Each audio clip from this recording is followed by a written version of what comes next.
এই রান্নাটা হবে আপনার বাড়িতে, আর গন্ধ পেয়ে দৌড়ে আসবে আপনার প্রতিবেশী। ওরা তো জানে না ছুটে এসে কোনো লাভ হবে না, নিজের বরকেই খেতে দেয় না, প্রতিবেশীদের খেতে দেবে। তবে রান্নাটা তো দেখে ভালোই লাগছে, খরচাটা নিশ্চয়ই আকাশ ছোঁয়া হয়েছে। ঠিক আমার পকেট থেকে টাকা ঝেপেছ। হ্যাঁ সেটা করেছি ঠিকই, কিন্তু ওই টাকাটা দিয়ে আমি কিন্তু রেসিপিটা বানাইনি। বাড়িতে আপাতত যা ছিল সেগুলো দিয়েই এই রান্নাটা হয়েছে। বিশ্বাস করতে পারছি না। তাহলে দেখো ভিডিওটা শেষ পর্যন্ত, তাহলে বিশ্বাস হয়ে যাবে। তা টাকাটা কখন ফেরত দেবে? আরে দিচ্ছি পরে দিচ্ছি। পেটি, লেজা, গাদা সব মিশিয়ে আমি মাছ নিয়েছি। অনেক ক্যান্ডিডেট আমাদের বাড়িতে, আর যদিও বা 2-1টা বেঁচে যায় তাহলে আমিই খেয়ে নেবো। বাঙালিরা মাছের সাথে প্রথমে যা করে আমিও তাই করব। নুন, হলুদ আর অল্প লঙ্কা গুঁড়ো আমি এটাই মাখিয়ে নেবো, তারপর এটাকে ছেড়ে দেবো। কোথায় ছাড়বে? জলে, যাতে ওরা আবার জোড়া লেগে বেঁচে ওঠে। আরে ভুলভাল বকো না, শুরুটা তুমিই করেছো। প্যান দাও, প্যানে 2 চামচ কালো জিরে আর 1 চামচ জিরে, এটাকে ভাজবো হালকা করে।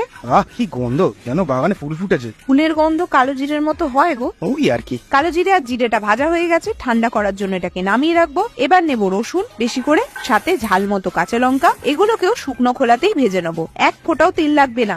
ওসব বাজে কথা বলো না, তোমার রান্নায় তেল থাকবে না এটা হতেই পারে না। এখন ঢালছো না পরে ঠিক ঢালবে? হ্যাঁ সেটা তো ঠিক। ঢেলে নিচ্ছি বাটিতে। শিল নোড়া নিয়ে প্রথমে জিরে আর কালো জিরেটা গুঁড়ো করে নেবো। মচমচে তো হয়েই আছে, তাই ঝটপট করে এটা গুঁড়ো হয়ে যাবে। মিহি করে গুঁড়ো করে মশলার গুঁড়োটা সরিয়ে রেখে দেবো বাটিতে। তারপর কাঁচা লঙ্কা, রসুনটা বেটে নেবো। সবকিছু একসাথে বাটতে গেলে স্লিপ খেয়ে যাবে, তাই জন্য শুকনোটা আলাদা আর ভিজে মশলাগুলো আলাদা বাটছি। এটাও ঝটপট করে বাটা হয়ে যাবে, কারণ সব গরম হয়ে এমনিই নরম হয়ে গেছে। ঘ্যাট পাকানো শেষ, এবার আসল রান্না শুরু। এবার তেল ঢালবো। সেই ভয়ঙ্কর মুহূর্ত, কত লোক যে আটকে উঠবে এবার। কিন্তু আমার তো কিছু করার নেই, মাছগুলো এবার আমাকে এক এক করে ভাজতে হবে।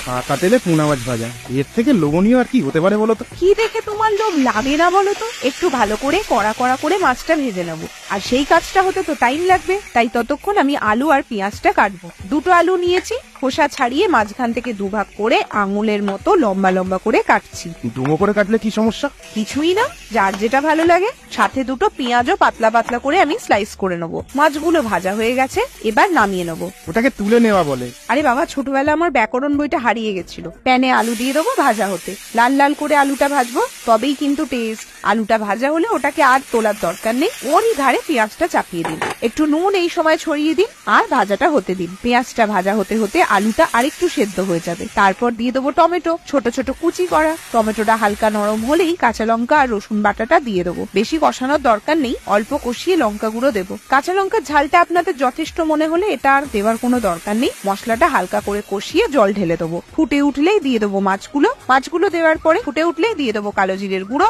উপর থেকে ছড়িয়ে হালকা করে শুধু মিশিয়ে নেবো। তরকারির রূপ, রস, গন্ধ, বর্ণ এক নিমেষেই সব পাল্টে যাবে। শেষে ইচ্ছা হলে ধনেপাতা দেবেন, না দিলেও কোনো অসুবিধা নেই, স্বাদের কোনো তফাৎ হবে না। এবার আমি চললাম, টাটা।